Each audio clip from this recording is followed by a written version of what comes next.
Chapter 2 inverse trigonometric function exercise 2.1 start करने से पहले सबसे पहले पढ़ लेते हैं इन्वर्स ट्रिग्नोमेट्री क्या होती है।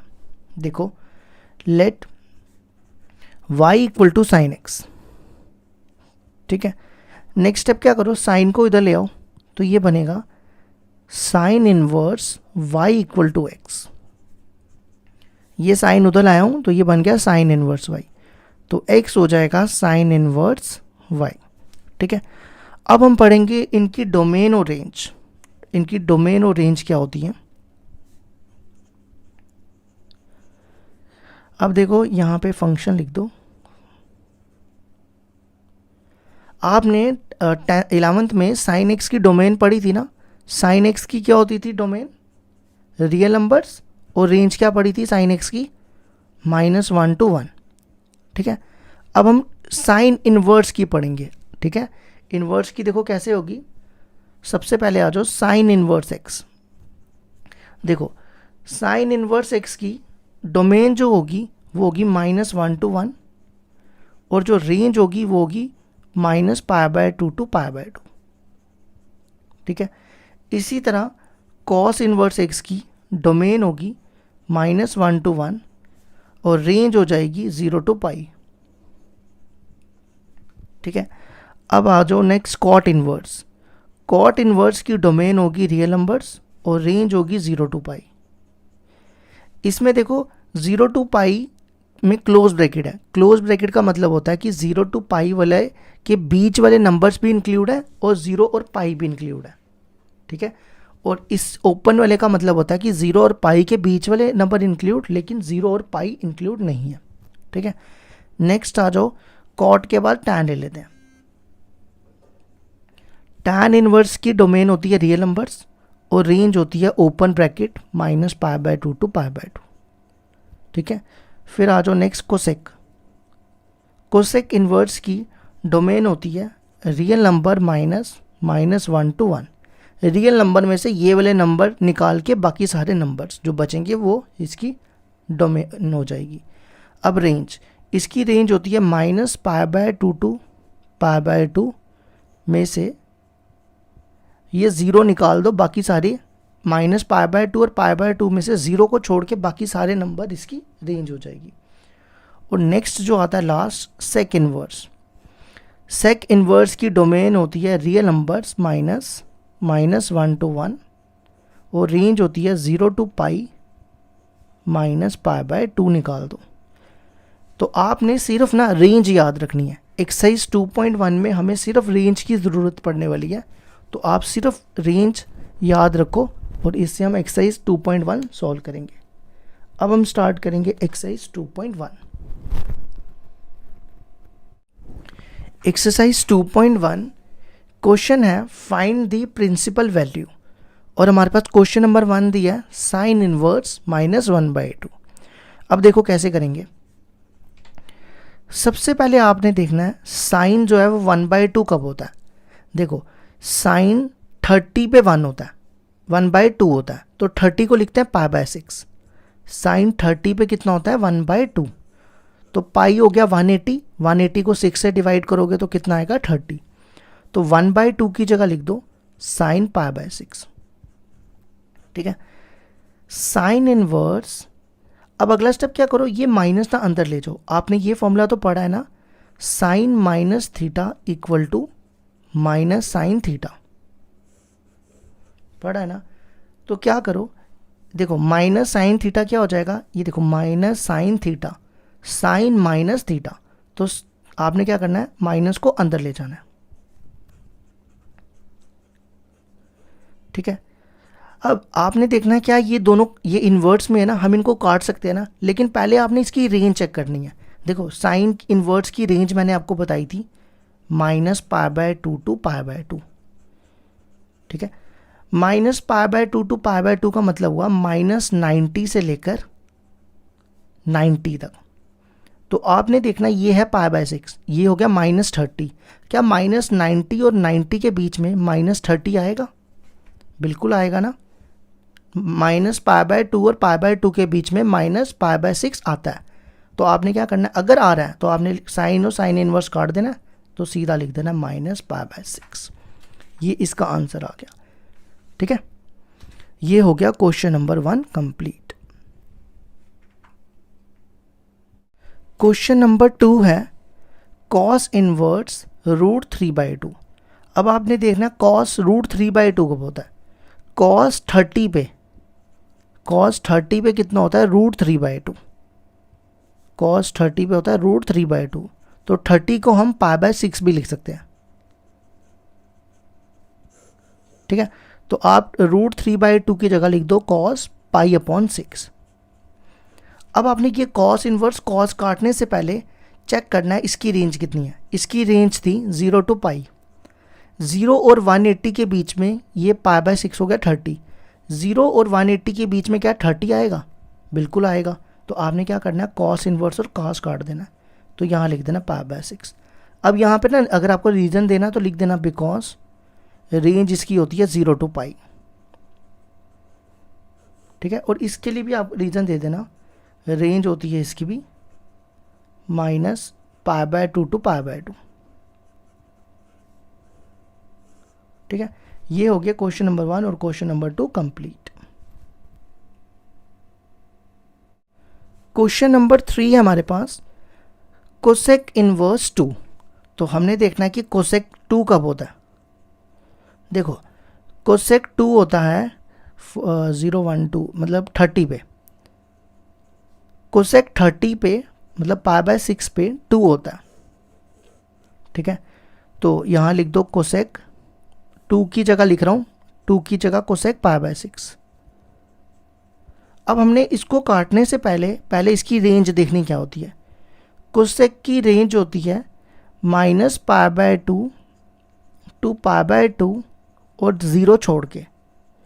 तो देखो -π/2 और π/2 के बीच में π/6 आता है ना, तो हम यहाँ लिख देंगे ये और ये सीधा काट देंगे π/6। ये इसका आंसर हो गया। सिर्फ आपने चेक करना है कि ये जो π/6 है इनके बीच में लाई करेगा या नहीं करेगा, करेगा ना।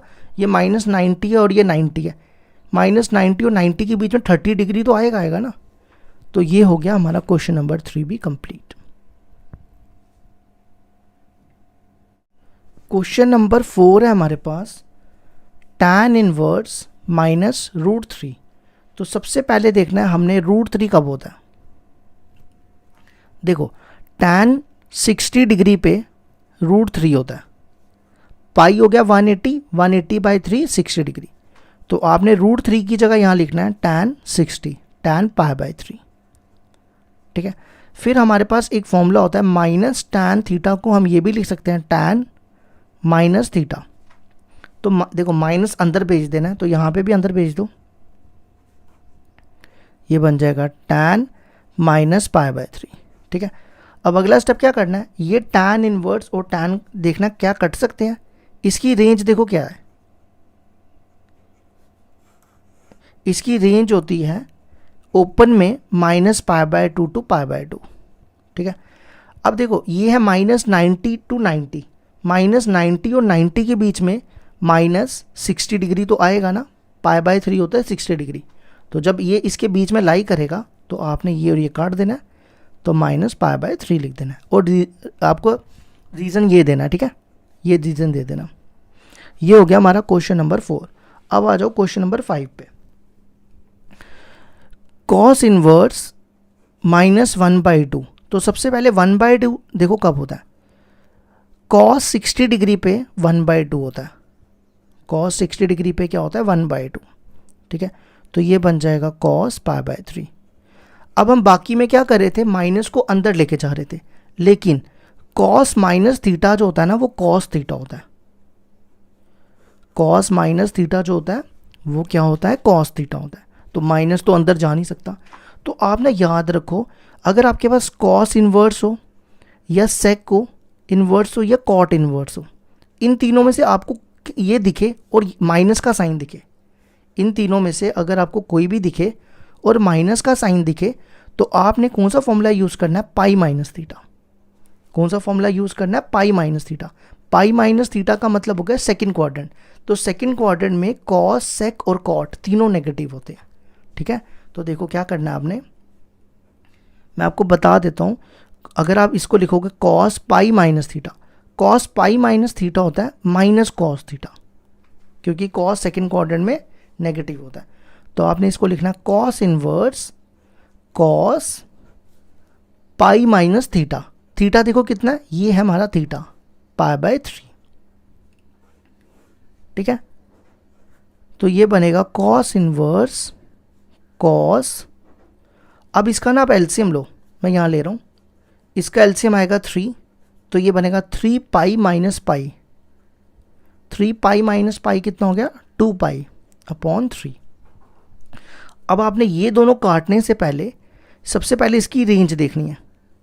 इसकी रेंज होती है 0 to पाई, ठीक है। अब 2 π/3 कितना है, अब रफ में सॉल्व करो, 2 π/3, पाई होता है 180 अपॉन 3, 3 से कटेगा 60, 2 इंटू 60 120।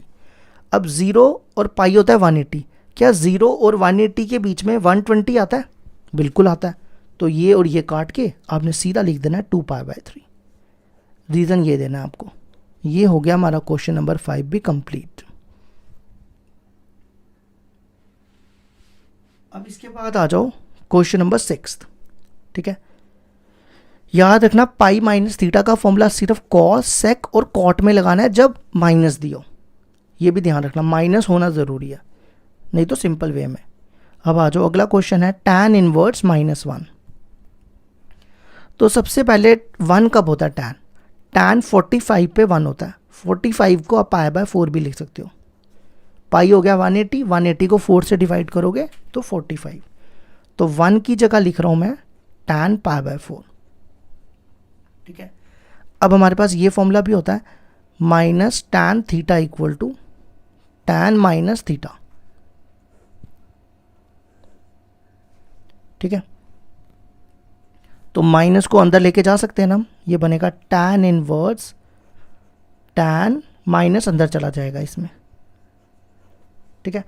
अब इन दोनों को काटने से पहले आपने सबसे पहले इसकी रेंज देखनी है, क्या ये कटेगा भी नहीं, क्योंकि इसके बीच में आना भी चाहिए। रेंज होती है इसकी -π/2 to π/2। अब देखो ये है π/4 हो गया, π/4 हो गया 45 डिग्री, तो ये है -90 से 90।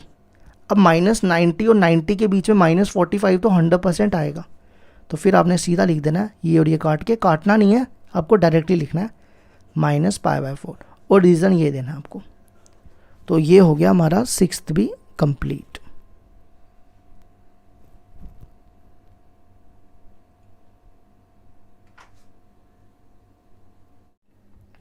क्वेश्चन नंबर 7 है हमारे पास, सेक इनवर्स 2/√3। तो मेरे को एक चीज़ बताओ, सबसे पहले सेक इनवर्स 2/√3 कब होता है, सेक 30 पे होता है 2/√3, ठीक है। तो आप लिख दो 30 को हम π/6 भी लिख सकते हैं, मैं यहाँ लिख रहा हूँ सेक π/6 को, 30 को हम क्या लिख सकते हैं π/6, तो 2/√3 की जगह लिख रहा हूँ मैं सेक π/6।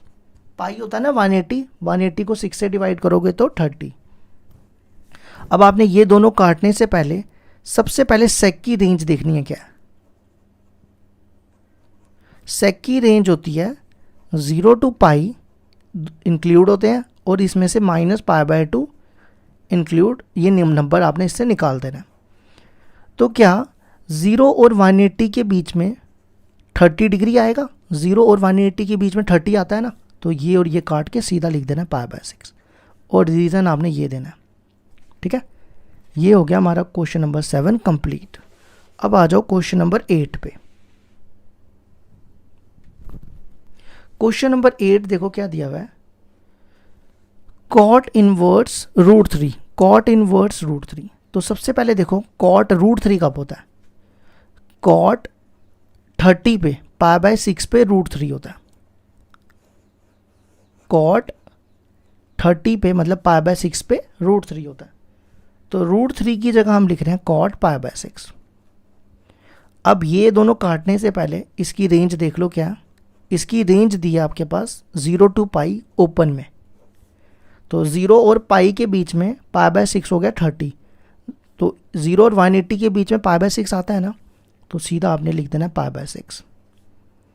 ये हो गया क्वेश्चन नंबर 8 भी कंप्लीट। अब आ जाओ इसके बाद क्वेश्चन नंबर 9, cos इनवर्स -1/√2। तो सबसे पहले मेरे को बताओ 1/√2 कब होता है? cos 45 पे, 45 हो गया π/4, cos 45 पे 1/√2 होता है, तो ये हो जाएगा cos π/4। ठीक है, अभी मैंने आपको बताया था ना, अगर माइनस दिखे और cos हो, cos sec या cos इनवर्स sec या cot कोई भी दिखे, तो आपने कौन सा फॉर्मूला यूज़ करना है? Pi minus theta. ठीक है, तो यहाँ पे आपने लिखना है, क्योंकि फिर से एक बार बता देता हूँ, माइनस कॉस थीटा जो होता है ना, वो माइनस कॉस थीटा तो होता ही नहीं है कुछ, कॉस माइनस थीटा जो होता है वो कॉस थीटा ही होता है, इसलिए हम ये वाला फॉर्मूला यूज़ करेंगे माइनस हटाने के लिए। कॉस पाई माइनस थीटा की जगह लिखना है π/4। ठीक है, ये देखो क्यों लिखा, cos 180 minus theta, cos 180 minus theta minus cos theta होता है, तो उसको मैंने इस फॉर्म में लिखा। अब आप इसका एलसीएम लो, 4 एलसीएम आ जाएगा, तो ये बनेगा 4 pi minus pi, 4 pi minus pi हो गया 3 पाई। ठीक है, अब हमने ये काटने से पहले दोनों को, सबसे पहले इसकी रेंज देखनी है। पहले तो 3 π/4 होता कितना, पहले वो चेक करो। 3 π/4 देखो, पाई होता है 180 अपॉन 4, 4 को 180 से काटेंगे 45, 45 इंटू 3 कितना होता है? 135, तो मतलब ये है 135। तो रेंज होती है इसकी 0 से लेकर 180, 0 से पाई हो गया 180, तो 0 और 180 के बीच में क्या 135 आएगा? बिल्कुल आएगा। तो ये दोनों काट के आपने सीधा लिख देना 3 π/4, और रीज़न ये देना आपने। ये हो गया हमारा क्वेश्चन नंबर 9 भी कंप्लीट।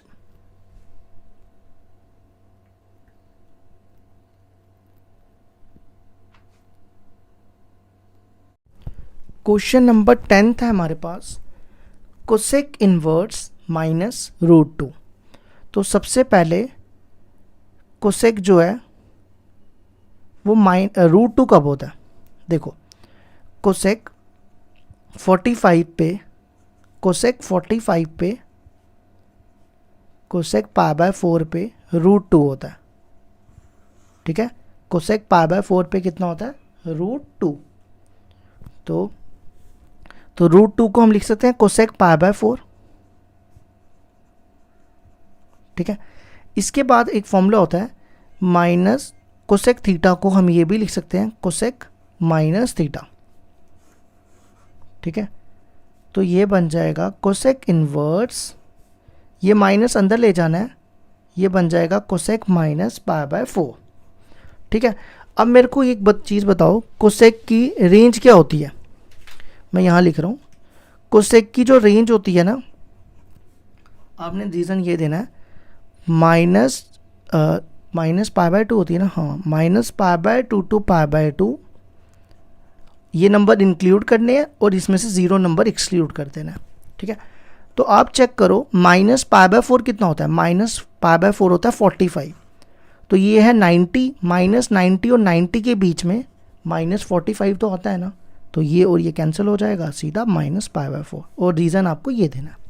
ठीक है, ये हो गया हमारा 10th। अब आ जाओ 11th, tan इनवर्स 1। सबसे पहले देखो tan 1 कब होता है? tan 45 पे 1 होता है, मतलब tan π/4 1 होता है, तो 1 की जगह लिख दो tan π/4।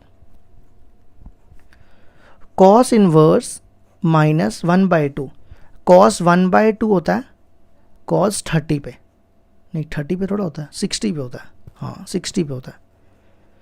cos π/3 पे 1/2 होता है, पाई हो गया ना 180, 180 को 3 से डिवाइड करोगे तो 60। नेक्स्ट साइन इनवर्स -1/2, साइन 1/2 कब होता है?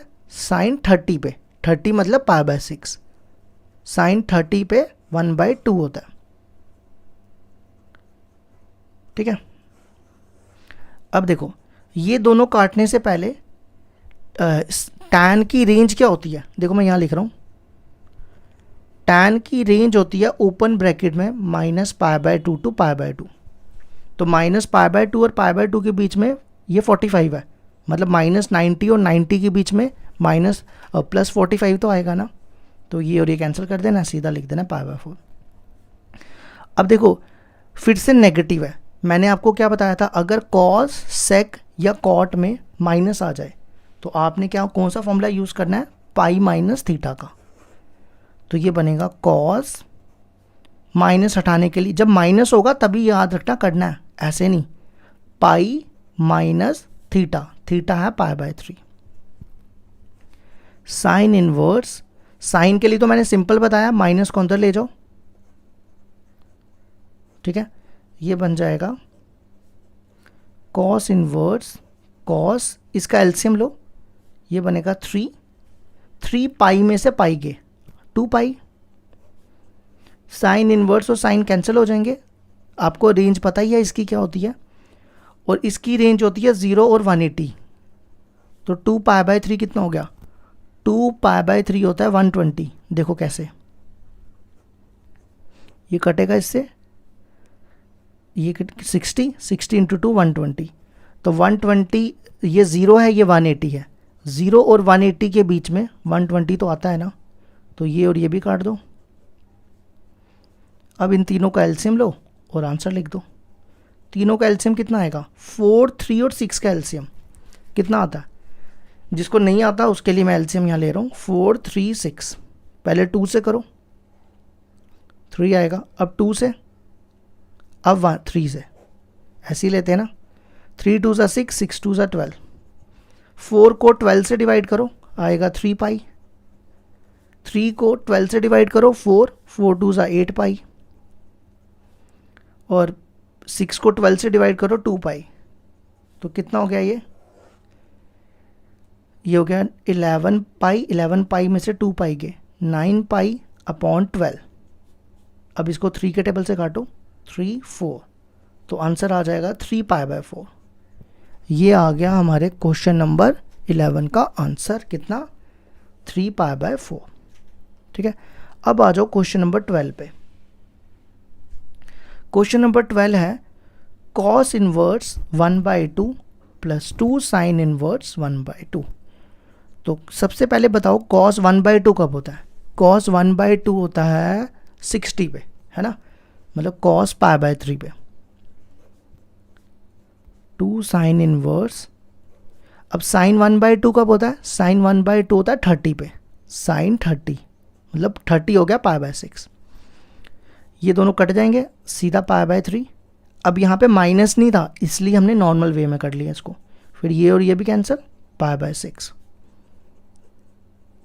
ये और ये कटेगा तो ये बनेगा π/3, एलसीएम 3, ये बनेगा पाई प्लस पाई 2 पाई। तो आंसर आ गया 2 π/3। ये हो गया हमारा क्वेश्चन नंबर 12 भी कंप्लीट। ठीक है, अब आ जाओ 13 पे। 13 में पूछा है if sine inverse equal to y then मतलब रेंज पूछी है। ठीक है, अब देखो मैंने आपको साइन इनवर्स x की रेंज बताई थी, क्या बताई थी, -π/2 टू π/2। इसका मतलब हो गया इसके बीच वाले नंबर भी इंक्लूड है और ये साइड वाला नंबर भी इंक्लूड है। ठीक है, तो देखो आप इसको ऐसा भी लिख सकते हो, इसको ऐसे भी लिख सकते हो, y, यहाँ लिखना y, ये लिखा, यहाँ लिखा π/2 और यहाँ लिखा -π/2। अब ये दोनों नंबर इंक्लूड है ना, तो यहाँ पे इक्वल टू डाल देना है। तो आप बी वाले ऑप्शन को टिक कर लेना। ठीक है, ये हमारा 13 भी कंप्लीट।